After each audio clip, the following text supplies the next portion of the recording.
दोस्तों, मेरा नाम स्नेहा है। मैं अभी 24 साल की हूँ। मैं वो लड़की हूँ जो बाहर से तो सिंपल लगती हूँ, लेकिन अंदर से थोड़ी शरारती।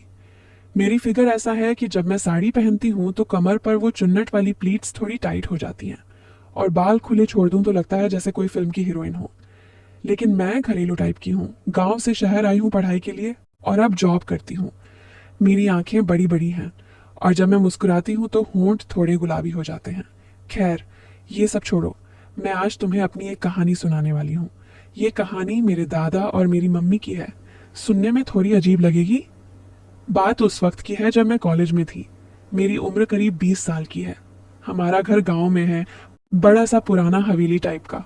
दादाजी वहां अकेले रहते थे क्योंकि दादी जी का देहांत हो चुका था सालों पहले। दादाजी की उम्र उस वक्त 65 के आसपास थी, लेकिन वो अभी भी मजबूत थे। लंबे चौड़े कद के, सफेद दाढ़ी और आंखों में वो चमक जो बताती थी कि वो जिंदगी के हर रस को जानते हैं। मम्मी मम्मी का नाम सुनीता है, उम्र 45 की। वो ऐसी हैं कि गांव की औरतें जलती हैं उनसे। बाल लंबे काले और चेहरा इतना गोरा कि लगता है दूध में नहाती हूँ। मेरी मम्मी देखने में बहुत हॉट लगती है, लेकिन उनकी कमर की लचक देखकर कोई भी सोचता है कि वो अभी भी जवान है। पापा शहर में जॉब करते हैं तो वो ज्यादातर बाहर रहते हैं। मैं भी हॉस्टल में थी, लेकिन छुट्टियों में घर आती थी। एक दिन की बात है, मैं घर आई हुई थी समर वेकेशन में। सुबह सुबह उठी तो देखा मम्मी किचन में चाय बना रही हैं। दादाजी बाहर आंगन में बैठे अखबार पढ़ रहे थे। मैंने सोचा आज कुछ स्पेशल बनाऊं। मैं किचन में गई और मम्मी से कहा, मम्मी आज मैं चाय बनाती हूँ। मम्मी मुस्कुराई और बोली, अरे वाह मेरी बेटी बड़ी हो गई, ठीक है बना ले। लेकिन दादाजी को कड़क वाली चाय पसंद है। मैंने चाय बनाई और ट्रे में लेकर आंगन में गई। दादाजी ने मुझे देखा और बोले, आ गई मेरी गुड़िया, आ बैठ मेरे पास। मैं उनके पास बैठ गई। चाय का कप देते हुए मैंने कहा, दादाजी ये लो गरम गरम। दादाजी ने कप लिया और सिप करते हुए बोले, वाह ये तो बड़ी मीठी है, जैसे तेरी मुस्कान। मैं हंसी, लेकिन अंदर से सोचा, दादाजी के आज भी अरमान जिंदा हैं। शायद मैं उनकी पोती न होती तो वो मुझसे खुलकर कह पाते। लेकिन मैं सिर्फ सोचती रही। मैं दादाजी से कुछ नहीं कहा। फिर मम्मी आई और बोली, बाबूजी आज खेत पर जाना है क्या? वो बाड़ी में कुछ सब्जियां लगानी है। दादाजी ने कहा, हाँ सुनीता, चलो साथ में। तू तो जानती है मुझे तेरे साथ काम करना अच्छा लगता है, क्योंकि तू मेरे सभी कामों में अच्छे से हाथ बटा पाती है। मम्मी ने मुस्कुराकर कहा, ठीक है, मैं तैयार हो जाती हूँ। फिर हम दोनों खेत पर चलेंगे। मैंने देखा मम्मी की साड़ी थोड़ी नीचे सरक गई थी और दादाजी की नजर वहां टिक गई। मम्मी की साड़ी थोड़ी सरकने पर वह मम्मी को तिरछी नजर से देख रहे थे, लेकिन तुरंत वो अखबार में लग गए। मैं सोच रही थी, क्या दादाजी नहीं, वो तो फैमिली है। हम तीनों खेत पर गए। वहां दादाजी ने मम्मी को दिखाया कि कैसे बीज बोने हैं। दादाजी बोले, सुनीता देख, ये बीज को धीरे से दबाना पड़ता है, ज्यादा जोर से नहीं वरना खराब हो जाता है। मम्मी ने कहा, जी बाबूजी मैं समझ गई। आप तो हमेशा मुझे हर चीज अच्छे से सिखाते रहते हो। उनकी बातों को सुनकर लगता है कि कुछ तो है। मैं पास में खड़ी देख रही थी। दादाजी ने मम्मी की कमर पर हाथ रखकर कहा, यहाँ थोड़ा झुककर करो वरना पीठ दुखेगी। मम्मी ने कहा, आपकी सलाह हमेशा काम आती है। खेत से लौटकर हम घर आए। दोपहर का खाना खाया। दादाजी ने कहा, सुनीता आज तेरे हाथ का खाना बड़ा स्वादिष्ट लगा, जैसे कोई जादू हो। मम्मी हंसी और बोली, बाबूजी आपकी तारीफ से ही स्वाद आता है। शाम को मैंने देखा दादाजी और मम्मी बालकनी में बैठे बातें कर रहे थे। दादाजी बोले, सुनीता तू कितनी मेहनती है, तेरे पति को तेरी कदर करनी चाहिए। मम्मी ने कहा, बाबूजी आप तो घर के मुखिया हो, आपकी दुआ से सब ठीक है। दादाजी ने उनका हाथ पकड़कर कहा, मैं हमेशा तेरे साथ हूँ और हमेशा तेरे साथ रहूंगा। तेरे सुख दुख में हमेशा काम आऊंगा। अगर तुझे अपने पति की कमी कभी भी महसूस हो तो मुझे बता देना। मैं तेरे हर कामों को कर दिया करूंगा, क्योंकि मैं अभी जवान ही हूं, मेरे अंदर अभी बहुत ताकत है। मैं छुपकर दूर से देख रही थी। दिल में सस्पेंस था क्या कुछ होगा, लेकिन नहीं, वो बस बातें कर रहे थे।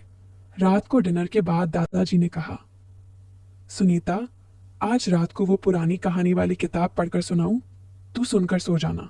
मम्मी बोली, वाह बाबूजी कितने दिन हो गए, चलिए। वो दोनों कमरे में गए। दादाजी बिस्तर पर लेटे, मम्मी पास बैठी। दादाजी पढ़ने लगे, लेकिन उनकी आवाज में वो गहराई थी जो लगती थी जैसे कुछ और कह रहे हों। मैं मन ही मन सोच रही थी कि रात में दादाजी और मम्मी दोनों एक साथ अकेले कमरे में क्या कर रहे हैं, क्योंकि दरवाजा अंदर से बंद था। अगले दिन सुबह मैं उठी तो देखा मम्मी चाय बना रही हैं। दादाजी बाहर योग कर रहे हैं। मैंने मम्मी से पूछा, मम्मी कल रात दादाजी की कहानी कैसी थी? मम्मी मुस्कुराई और बोली, बहुत अच्छी बेटी, दादाजी की आवाज में जादू है। नींद आ गई। दादाजी अंदर आए और बोले, सुनीता आज क्या बनाया है? मम्मी ने कहा, आपके लिए स्पेशल पराठे बनाए हैं और साथ में दूध भी है, जिसे खाने से आपके शरीर में ताकत ऐसी ही बनी रहेगी और आप हमेशा जवान दिखते रहेंगे और आप मेरे कामों को मदो आसानी से पूरा करते रहेंगे। दादाजी ने कहा, तू तो मुझे प्यार से खिला देती है हमेशा। वो बातें करते रहते। दोपहर में दादाजी ने मम्मी को बुलाया और कहा, सुनीता वो पुराना बॉक्स खोल, देख क्या क्या सामान है, शायद तेरे लिए कुछ निकले। मम्मी ने बॉक्स खोला, वहां पुरानी साड़ियां थीं।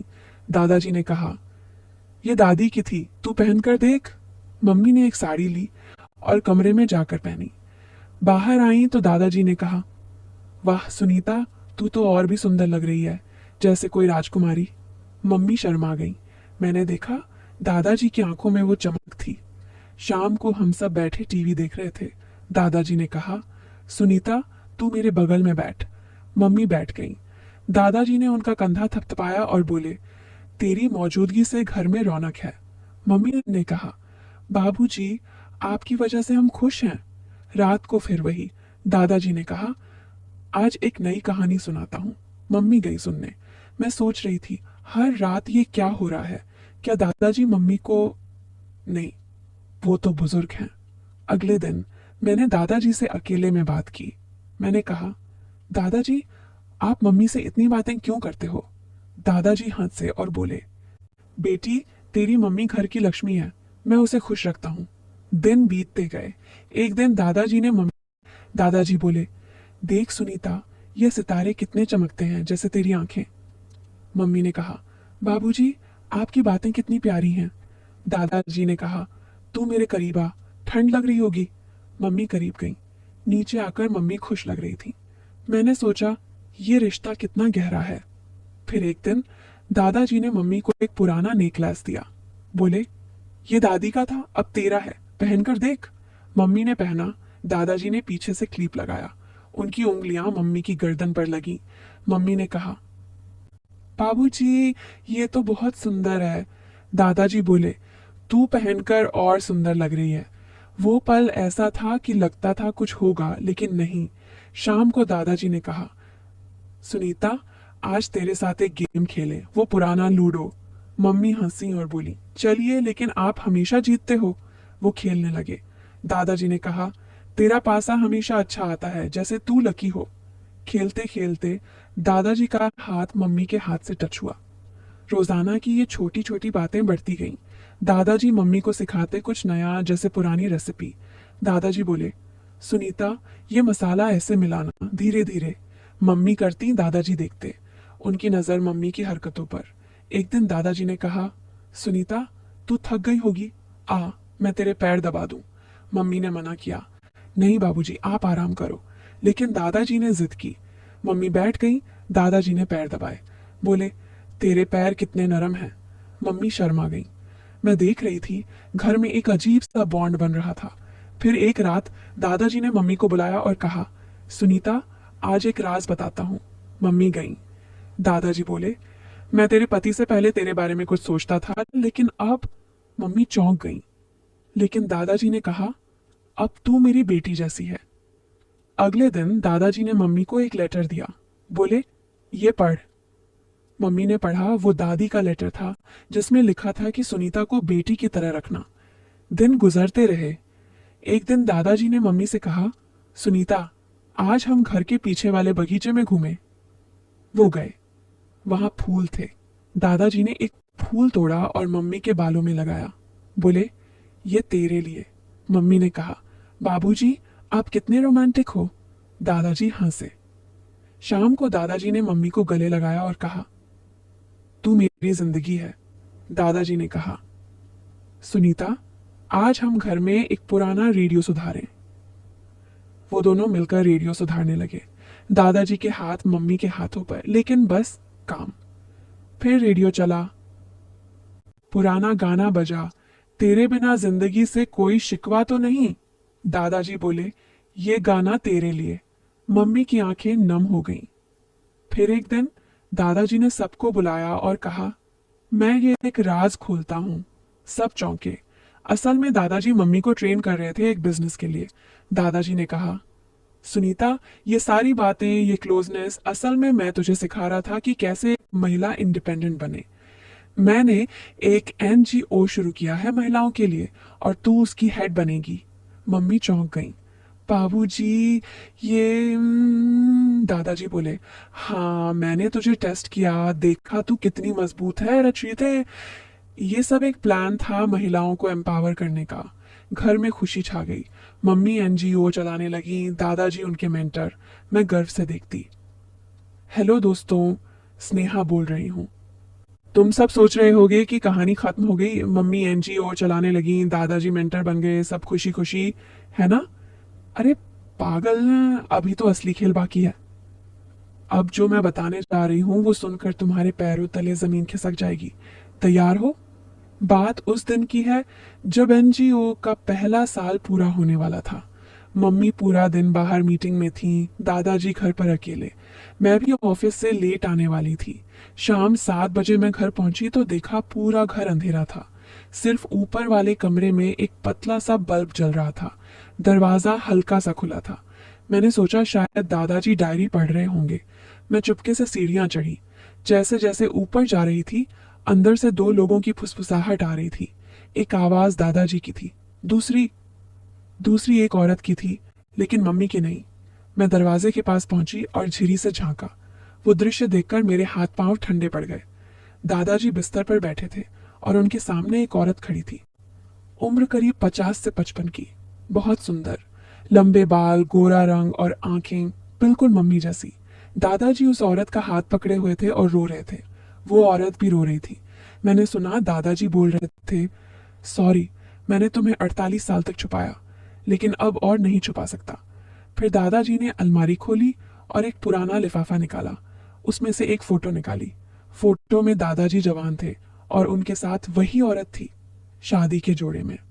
मैं समझ गई, ये औरत दादाजी की पहली पत्नी थी। दादी जी नहीं, असली दादी जी। हाँ, अब सच सुनो। दादाजी की शादी 48 साल पहले एक लड़की से हुई थी जिसका नाम था सुनीता। हाँ, मम्मी का नाम भी सुनीता है क्योंकि दादाजी ने जानबूझकर मम्मी का नाम अपनी पहली पत्नी के नाम पर रखा था। उस समय दादाजी बहुत गरीब थे। शादी के 2 साल बाद गांव में दंगा हुआ। दादाजी की पत्नी सुनीता गायब हो गई। सबने कहा मर गई, लेकिन दादाजी को यकीन था कि वो जिंदा है। दादाजी ने दोबारा शादी कर ली, जो हम सब दादी जी कहते थे। मेरा पापा पैदा हुआ, लेकिन दादाजी ने कभी पहली सुनीता को नहीं भुलाया। फिर 28 साल पहले एक दिन दादाजी को खबर मिली कि उनकी पहली पत्नी जिंदा है। वो किसी और गांव में किसी के साथ रह रही थी, लेकिन उस शख्स ने उसे छोड़ दिया था। दादाजी उसे ढूंढ कर लाए, लेकिन गांव की इज्जत और दूसरी पत्नी हमारी दादी जी के सामने वो उसे घर नहीं ला सके। तो दादाजी ने उसे पास के ही एक छोटे से गांव में एक झोपड़ी दिलाई और हर महीने पैसे भेजते रहे। कोई नहीं जानता था। फिर जब हमारी दादी जी की मौत हुई, दादाजी ने फैसला किया कि अब वो अपनी पहली पत्नी को घर लाएंगे। लेकिन कैसे? तब दादाजी को एक शैतानी आइडिया आया। उन्होंने मम्मी को चुना, क्योंकि मम्मी का नाम भी सुनीता था, क्योंकि मम्मी दिखने में उनकी पहली पत्नी से बहुत मिलती जुलती थी, क्योंकि पापा हमेशा बाहर रहते थे। दादाजी ने पिछले 7 से 8 साल में मम्मी को धीरे धीरे अपनी पहली पत्नी की तरह तैयार किया। वही साड़ियां पहनवाई, वही गहने, वही बातें, वही लहजा, हर रात वो कहानियां। असल में दादाजी अपनी पहली पत्नी को याद करके मम्मी से बात करते थे, और मम्मी मम्मी को लगता था कि ये सब सास ससुर का प्यार है। लेकिन सच ये था कि दादाजी मम्मी को अपनी पहली पत्नी की जगह पर रखकर अपना पुराना प्यार जी रहे थे। और अब जब वो बूढ़े हो गए, मौत करीब महसूस कर रहे थे, तो उन्होंने अपनी असली सुनीता को घर बुला लिया था।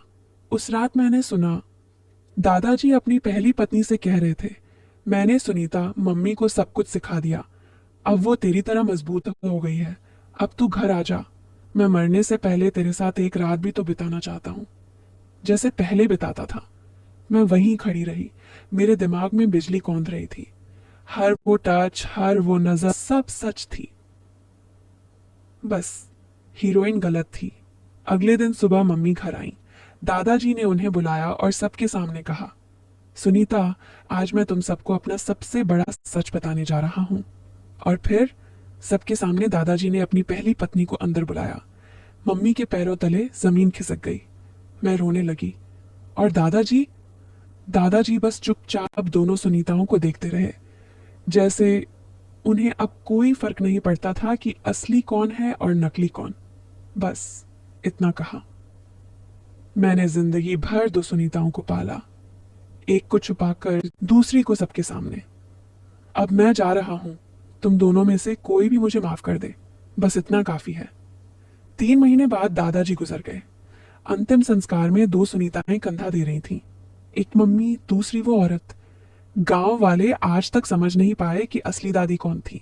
और मैं आज तक ये फैसला नहीं कर पाई कि दादाजी ने जो किया वो प्यार था या सबसे बड़ी बेवफाई।